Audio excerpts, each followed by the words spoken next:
So, ito nga pala yung aking Techwear Phantom TKL. Mahigit 2 years na siya sa'kin. So, trip kong palitan ng ganito, PBT keep cap set. Buksan natin.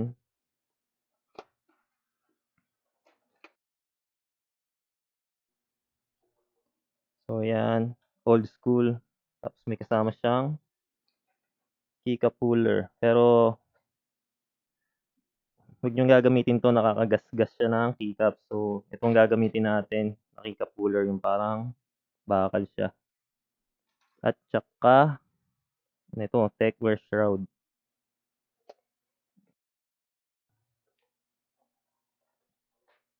So, ayan, kulay puti siya. So, tanggalin natin yung keycaps niya. So, gamit ito. Ayan, meron nga pala siyang Otemu brown switches. So, papalitan nga rin pala natin yung switch niya ng Otemu gray, silent gray. So, ito yung itsura niya. So, kung magpapalit nga pala kayo ng Otemu switches, mas ma-recommend ko yung dustproof na siya. So, ito hindi pa siya dustproof. So, paano malalaman kung dustproof siya? So, doon sa cross niya may parang box pa siya na nakapaligid doon sa cross. So, yun. So, kung wala kayo nito, puwede rin niyo namang kamayin kung hindi kayo pasmado, basta dahan-dahan lang. Basta 'wag niyong gamitin yung isang keycap puller na plastic dahil makakagasgas siya ng keycaps. So, tanggalin na muna natin lahat ng keycaps dito.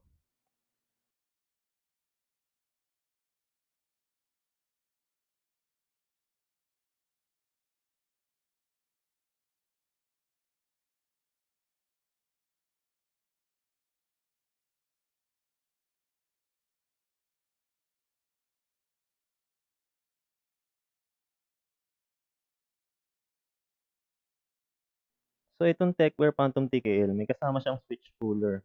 So, ito, puwede naman 'to, pero ito ang gagamitin natin para mas madali siyang i-grip.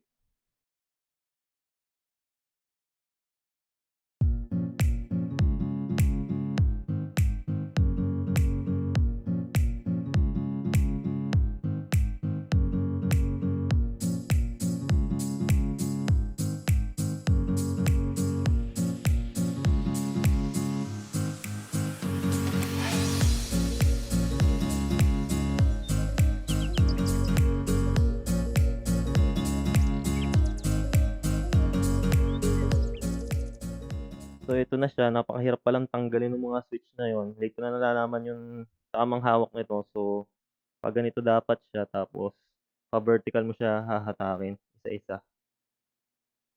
So, next natin, lalangisan natin yung mga stabilizer. So, merong 5 stabilizer dito, left shift, space bar, right shift, enter, backspace. So, bubuksan na natin ngayon siya. So, meron siyang 11 screws para mabaklas 'tong pang-ibabaw na plate.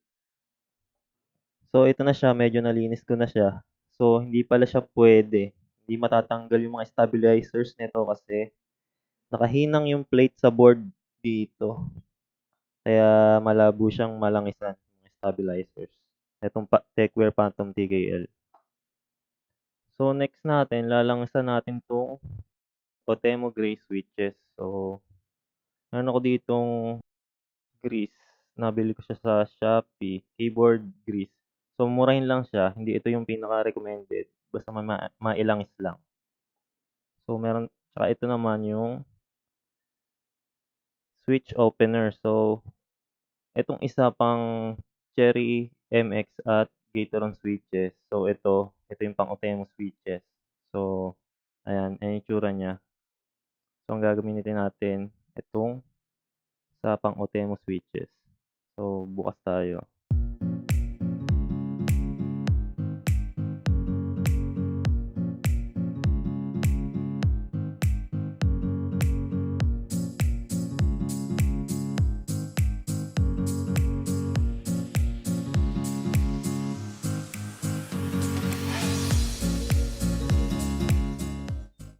So, ayan, ingat lang kasi humahagis yung spring tsaka yung takip.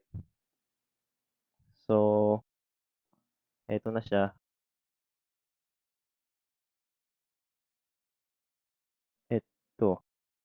So, ito yung pinakalalangasan natin. So, langisan lang natin siya sa lahat ng side. Ito. Ito, halos lahat ng puwedeng langisan. Sa gilid,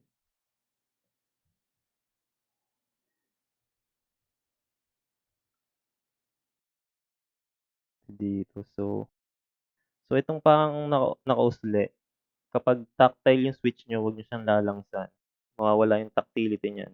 Since silent switch naman 'to, kaya ko siya nilangsan. Ito ito 'yan, yang nakausli na 'yan. Yang side na 'yan, huwag niyong lalangisan 'pag tactile switch ang gamit niyo. So yung spring, supot na muna natin. Lalangisan din natin siya. So wala rin ako nung recommended na langis pang spring. Kaya ang gagamitin ko all-purpose oil na lang. So dito puwede rin siyang langisan yung tinatamaan ng spring. Tsaka itong gilid, yung dalawang gilid.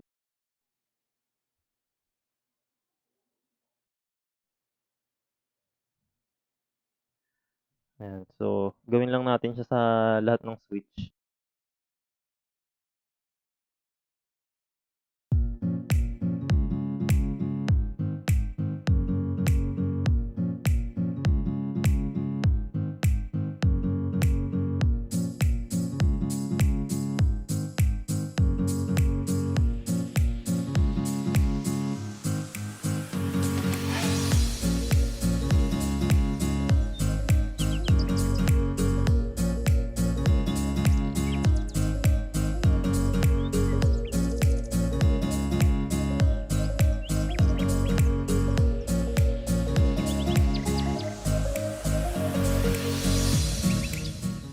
So ito na yung mga spring.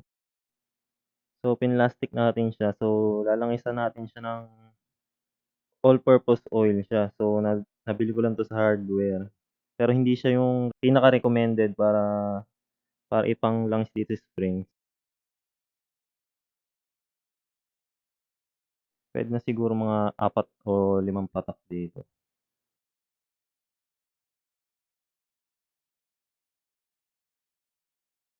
Ayan, padami yata. So ayan, ta's alugin lang natin siya.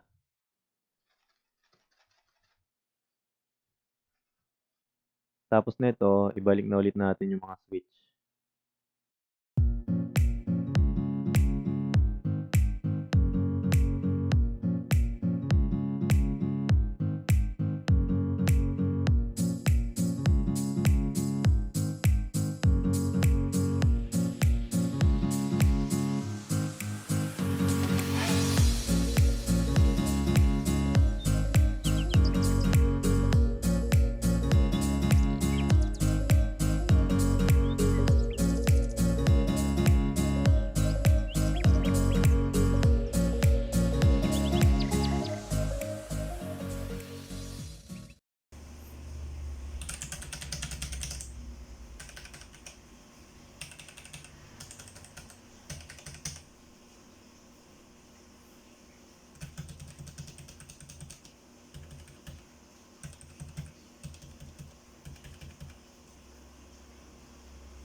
So, ito na siya. So, yung shroud magnetic siya.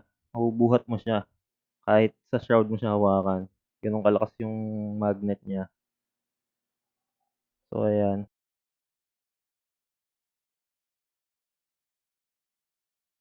So, dito naman sa natirang keycaps niya, meron siya nito nung yung isang keyboard layout.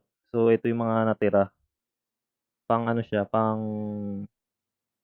yung sa numpad. So, ayan. So, maraming salamat sa panonood.